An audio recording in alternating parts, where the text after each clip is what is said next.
very fortuitous that Lord of the Lost actually sing in English, because if they came to me for German lyrics, the songs would just be about days of the week.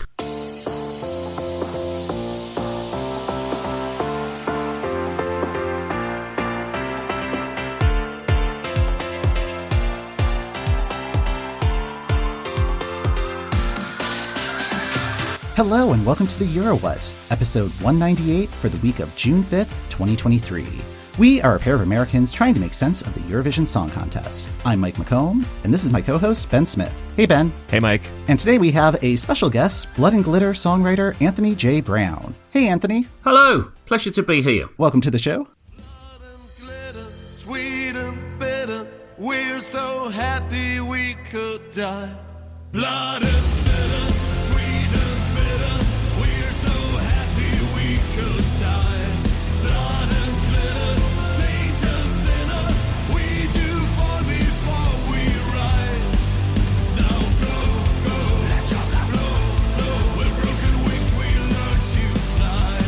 We are blood and glitter. You were part of the songwriting team for Germany's Eurovision entry this year. That's right, yes. Lord of the Lost, the aforementioned Blood and Glitter. To kick things off, what was your relationship with Eurovision before this year? Were you a fan of the contest, or did you follow it at all? Yes, yeah. I mean, probably my first memory, blimey, this will age me a tad, was when Bucks Fizz were victorious in Dublin, I think, in 1981. That's my first memory of this amazing, intriguing tradition. And I've always kept an eye on it. In terms of the UK, it's fallen in and out of vogue a little bit. You're always made acutely aware of the UK entry because quite often, I mean, it would be previewed on Top of the Pops, which was the main music weekly TV programme that had the hit parade. And quite often it charted as well in advance of, so it obviously we couldn't vote for it, but it had some momentum. And I think with Sam Ryder doing so well the previous year, that the general UK intrigue regarding Eurovision had returned with gusto. How did you get connected with Lord of the Lost? I'd been collaborating lyric-wise with a few Berlin-based groups.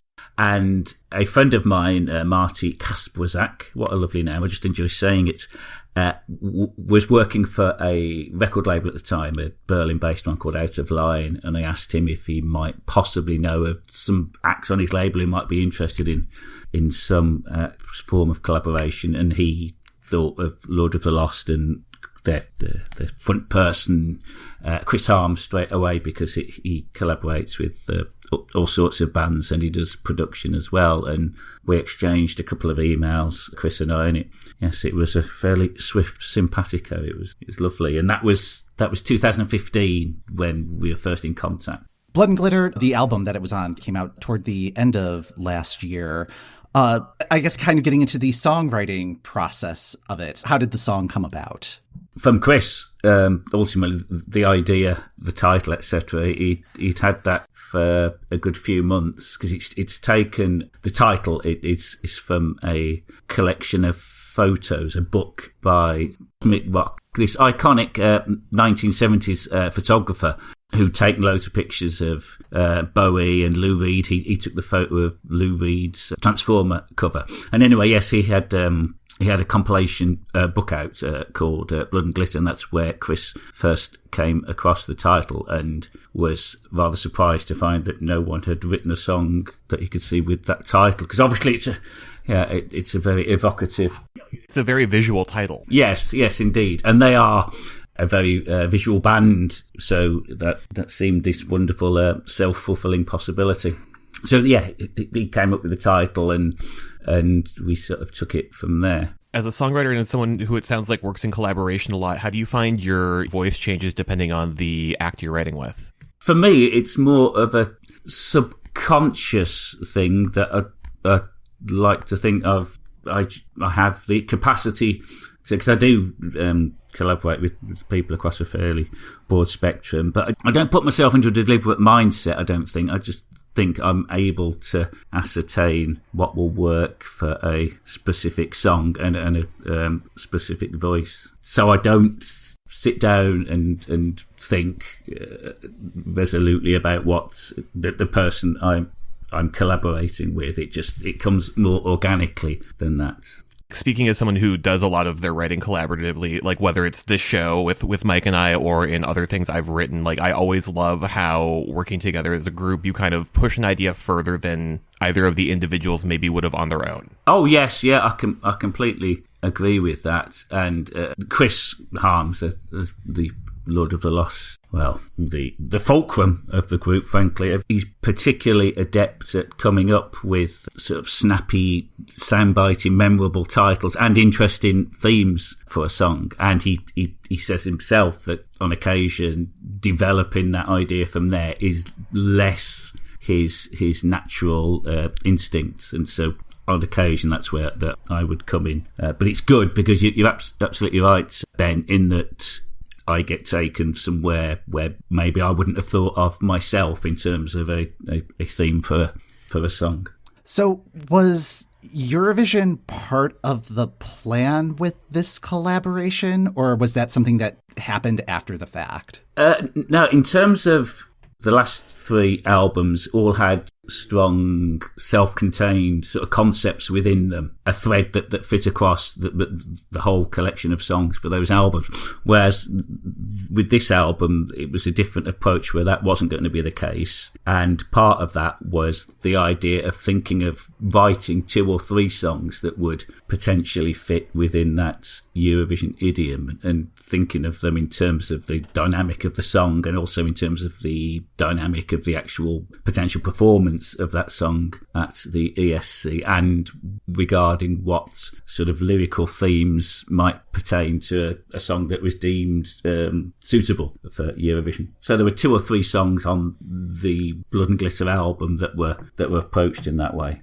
And did that change your approach at all in terms of like how you were constructing the song or collaborating on the song? It was a bit different in terms of Lord of the Lost because, as I said, the 3 consecutive albums that I'd worked on them all had specific themes. So one was the Gospel of Judas, and one was this futuristic world, and one was Thornstar about this civilization from several millennia ago. So obviously those themes had their own potential lyrical vocabulary that fit within those specific realms. And I suppose to a certain degree, greater or lesser extent, Eurovision has an element of its own lyrical vocabulary too, although possibly broader, obviously, because you've got so many different countries participating. So I don't think it was that great a lyrical departure.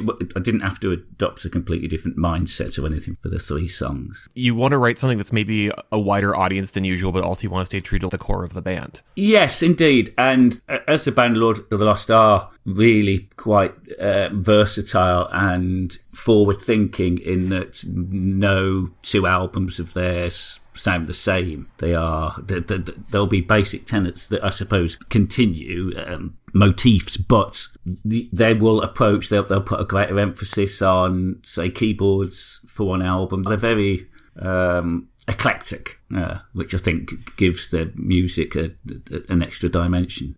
Yeah, and that was evident with the way that they were covering all of the other participants' songs on their social media accounts, and just so many different styles and reinterpretations. It was really fascinating to watch. Chris really is an amazing, I'd say, amazing individual. He's sort of very sincere, as are the rest of the band, and sincere in their intentions, which I'd like to think really seem to come across in pretty much all of their interviews regarding Eurovision. And as you say, in terms of the covers they did, that they were always a homage to the song. There was never any wry irony or anything. I mean, Chris has clearly grown up a very big fan of Eurovision, and you could tell that. And I say, I think there was a sort of an integrity of spirit in everything that the whole band did Eurovision-wise, because they obviously did clearly commit to the whole experience, which was nice to watch from a distance, and then on the actual day when I went there to actually experience it firsthand. Were you involved at all with the Unserlied for Liverpool process or the lead up to Eurovision, or did your role kind of stop once it got to like songs created and they're taking it from there? Yes, the latter. I found out that because at that point, the 3 songs I was talking about, we didn't know what would happen, and then I think I'm getting the timeline correct, that the album came out and then it emerged that they were going to be actually participating in the preliminary process for the very well pronounced actually Unserlied for Liverpool. My German's quite limited, which is very fortuitous that Loves Are Lost actually sing in English, because if they came to me for German lyrics, the songs would just be about days of the week, or hopefully counting to 20 without messing up. So then it was just a case of that Chris told me that they were actually participating in that qualification show.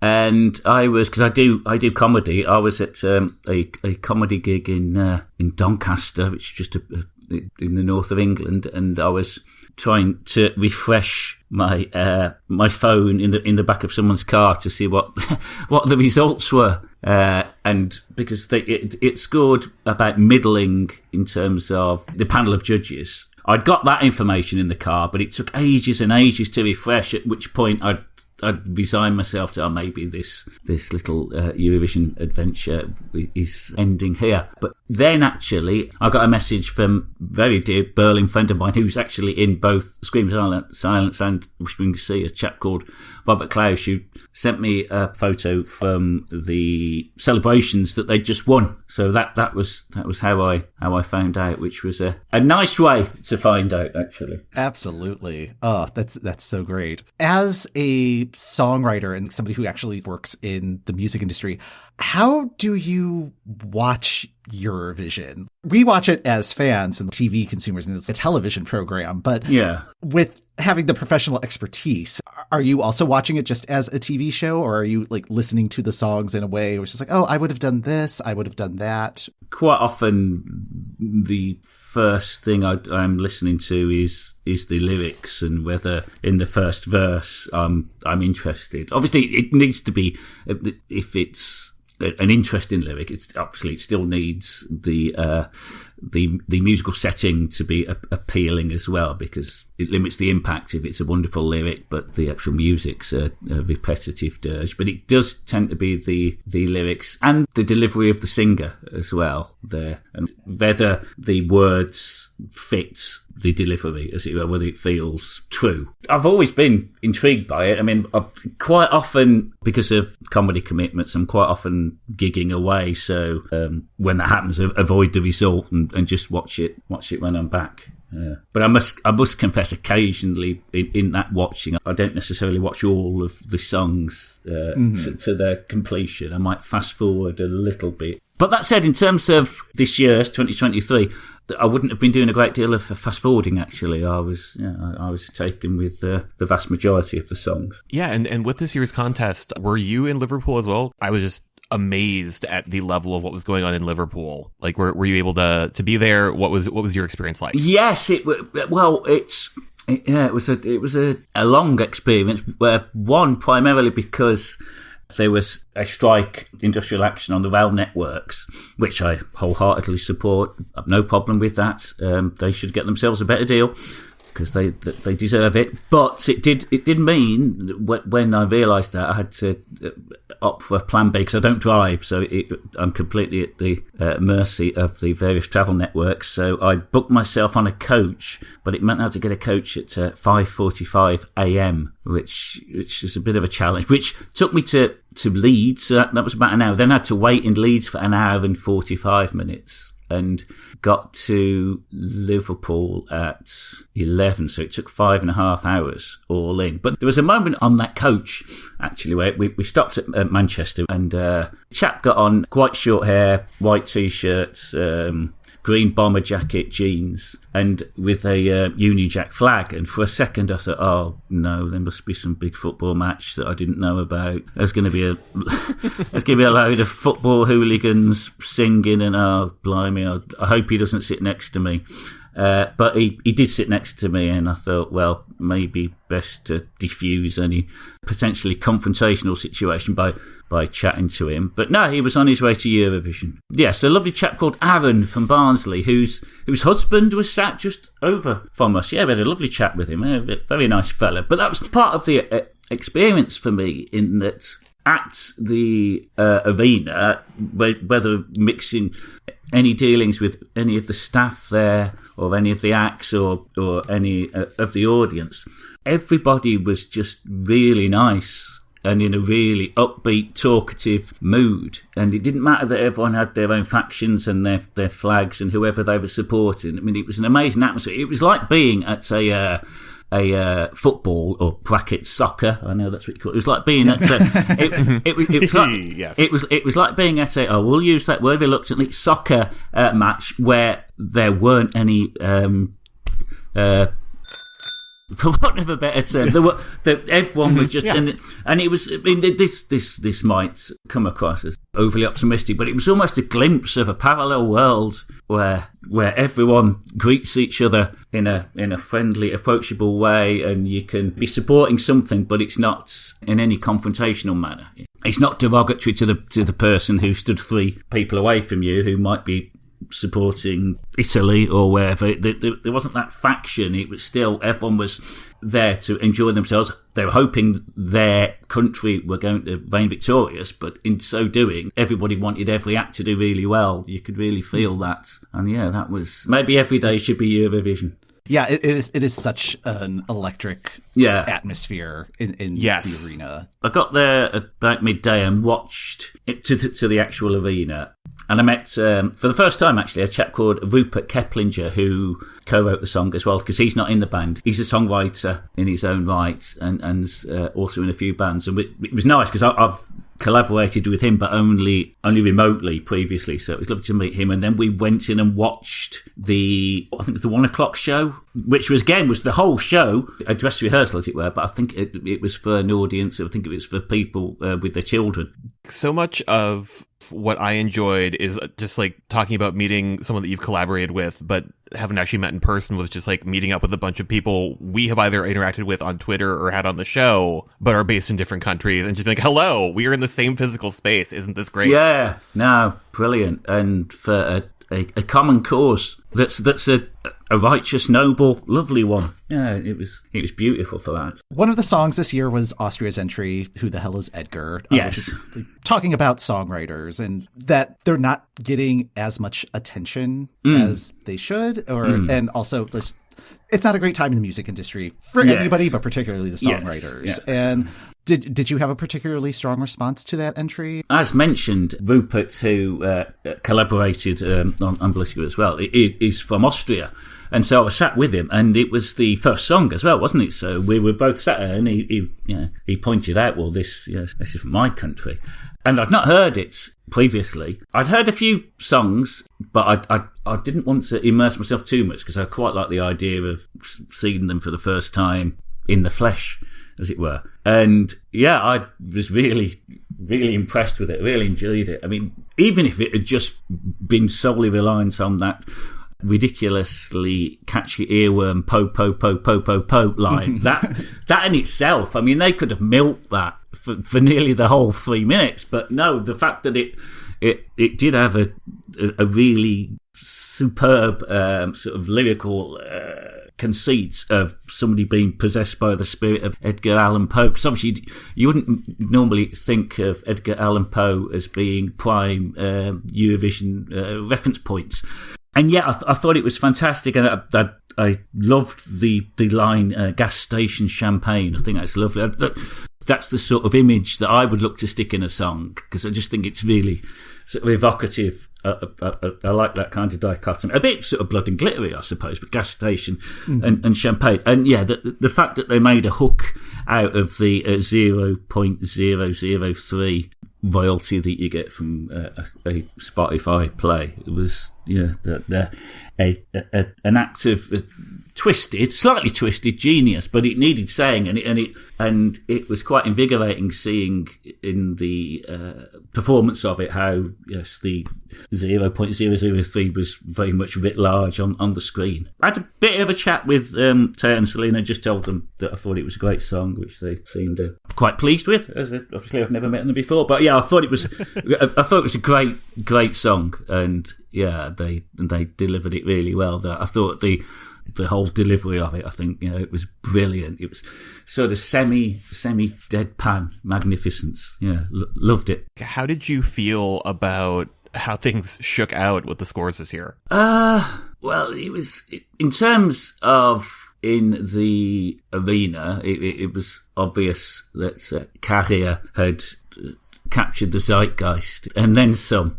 You could feel that energy anytime he appeared, anytime he was on screen. He certainly won the arena, I think, didn't he? Bless him. And it was an electrifying performance and very well staged. I think there was always something else about to happen in the performance, so it retained your interest, and then you thought you weren't going to get any more cha-cha-chas, and then you did, which was quite satisfying. So as a slight aside, before the judging point, I'd had a bit of the one bottle of there was one bottle of champagne per table and 15 cans of mineral water, which was interesting. But I don't like to mix my drinks, so I just stayed with a little bit of champagne. But I nipped to the toilets, and one chap in there, and he turned around and we had a bit of a chat.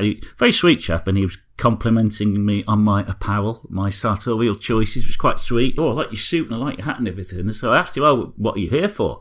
Are you with one of the bands or the singers?" And he said, "Oh yeah, my brother." And he pointed to the cubicle, and with the timing that you would expect from a film, just at that moment, out of that toilet came Carrier himself, which was a lovely moment. And we had a little bit of a chat ourselves, and he referred to me as a real cool English gentleman, which I will stick on one of my comedy posters as soon as I get the opportunity to. Yeah, but he was a lovely chap. He really did deliver on the night. I mean, similarly with Lord of the Lost, I thought they really did leave it all out on the stage, which is very much their default setting. I mean, I've seen them in various countries live, because one, it's always nice seeing them, and obviously nice hearing words you've written being included and sang by people. But they are so good live. It was great seeing them deliver in their sort of trademark manner. I think I might say they were the only ones really who sort of connected with the audience. Just, I mean, in terms of that visceral, yeah. It felt like we were at an arena show for that. Yeah. And like, in terms of them leaving it all on the stage, I was at the media rehearsal for when they were first walking out the grand final, and just seeing them, even in their casual wear, giving their all was just delightful. Bless them. It's what they do with absolute aplomb and maximum attitude. And so it was amazing. And then obviously that was the point when they came and sat down with us, and yeah, there was this just feeling of a job well done. And then obviously came the scoring, which was underwhelming, shall we say. It didn't wholly feel representative, because in terms of the performance in the arena, it was certainly one of the best received, I would say, without any kind of bias. They delivered, and they took the audience with them, because obviously one knows that maybe that kind of genre of music isn't necessarily the first choice of every person sat in every seat in there. They took them along and felt like they seduced the audience with their performance and their conviction, which is obviously part of the Eurovision magic. I think all the sort of different types of music all under one banner. And so, yeah, inevitably, therefore, when the results started coming in, that was disappointing. But they are the sort of band who they have this indefatigable spirit, which I've witnessed sort of firsthand, and their attitude to their career and their art is quite inspiring, really, in that they're always pushing forward. For example, So a few years ago, they had this really big US tour booked, maybe 40 dates all over, and it was them and a band called KMFDM. When it came to it, they were told they needed to speed up the process and pay some thousands of dollars to fast track it. And they did all that, and then were not allowed entry after that. So they were denied. And so it was clearly a significant setback, and one with, if it was a band who were more easily deterred by such vicissitudes, might have put paid to them for the rest of the year. They might think they'd lick their wounds, but instead they turned that negative into a positive, and they set up this songwriting camp that they all went to. So they all went to stay in this villa, I think it was somewhere in Spain, and with them and a load of songwriters, and wrote their next album. And that's, if we all take a little bit of their attitude, lives would be a little bit easier.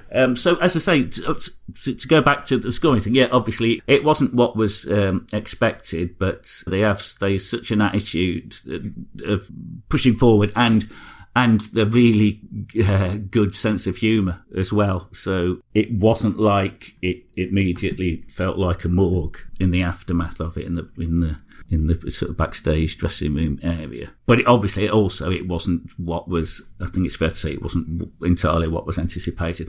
But I still think there is something slightly sort of punk about if being bottom as opposed to being 23rd or 22nd or something. I mean, I'm not trying to be flippant about that. There's still a sense that maybe, almost certainly, probably, that one would think it might have deserved a little higher ranking, maybe even making it to the left side of the board, if I may be so bold. But it wasn't a career breaker for them. I was about to say, no, they're a fairly established act amongst this year's crop of entries. So it wasn't like everything was riding on it, and if it wasn't a success, that they split up in 6 months. I think today they've started their second tour supporting Iron Maiden, so which again I think is a little tribute to their diversity, in the sense that they can do Eurovision and they can be completely convincing within that realm and look entirely like they belong, and then they can be on a stage in I don't know if it's an indoor arena or if it's outdoors. It's in Finland anyway, and their conviction comes across there as well. As I say, it goes back, I think, to what seems to be their sort of palpable sincerity in everything that they do. Bless them. With Eurovision, just getting onto that stage is its own sort of, like, you are suddenly in front of a bunch of people who maybe didn't know about your band before, but now are just like, yes, more of this, and will immediately look up your back catalog and be delighted. No, indeed, I agree, and people have directed me to all sorts of social media forum stuff where people seemed astounded by the bottom placing and were saying how it felt entirely unjustified, and they'd absolutely loved it. It wasn't really a genre that they'd been exposed to previously, but they had become fans off the back of it, which is amazing that you can achieve that in 2 minutes and 59 seconds. Obviously, there's a lot more goes into it than that 2 minutes 59 seconds, but yes. But I mean, they put in the work. So yes, indeed, absolutely, and to participate in the competition, these without not wishing to sound fatuous, but it is a significant achievement in itself, isn't it? Because obviously, so many people, I mean, would love to and strive to, and obviously every year only 26 or 27 get to. So, would you want to do this again? Oh, blimey, yes, yeah. Yeah, I mean, I'm more than happy for it to have been a once in a lifetime. That in itself feels like an amazing adjunct. I'd be more than happy to make myself available for pretty much any country. Yeah, by all means. Yeah, hit me up. Is that the phraseology? I was pausing there. I'm a bit of an arcane old wardrobe myself, so my vernacular of the present day is probably a little stale. I only know hit me up and cowabunga, but I believe that one that's probably a little older.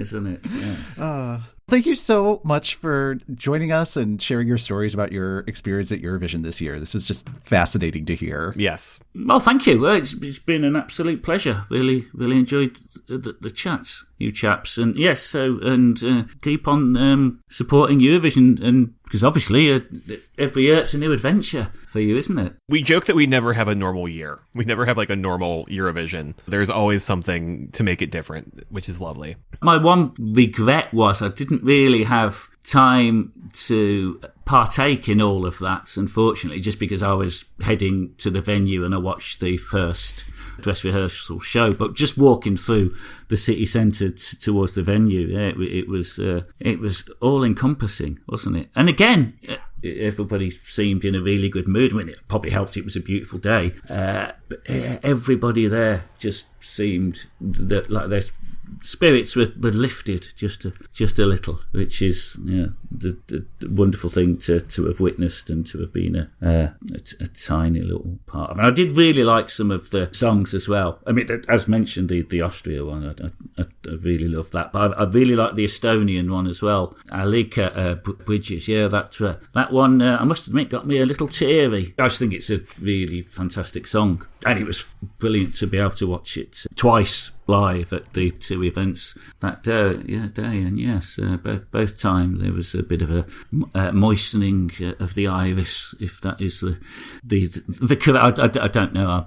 My ocular knowledge is limited, but yes, it did. It was. I mean, to be fair, so did the Lord of the Lost Boys. That they got me a little bit weepy as well, knowing them and knowing how great they are as people, and knowing that you've had a little part in that. Yeah, that was a highlight as well. Is there anything that you'd like to plug or point our listeners to? Oh, there'll be stuff coming up in terms of songwriting that I shouldn't hex by mentioning now, just in case they don't come to pass.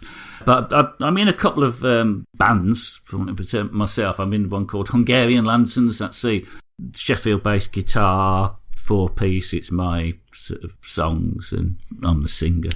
We're out on YouTube. I make videos for the songs that mainly feature myself in sort of darkly amusing situations. I'm also in a spoken word electronic duo with a fantastic human being from Berlin, Rob DeVille, and we're called Dreadpan. Which I'm quite pleased with the name. Took a while to think of that. And we've released a few things as well, and we're currently working on a new video. The song's called Some Births Aren't Worth the Bother. That's darkly comedic. It's not as stark as the title might imply. It's more of a litany of the personality traits of people that maybe we would all identify with. That's going to do it for this episode of the Euro What. Thanks for listening.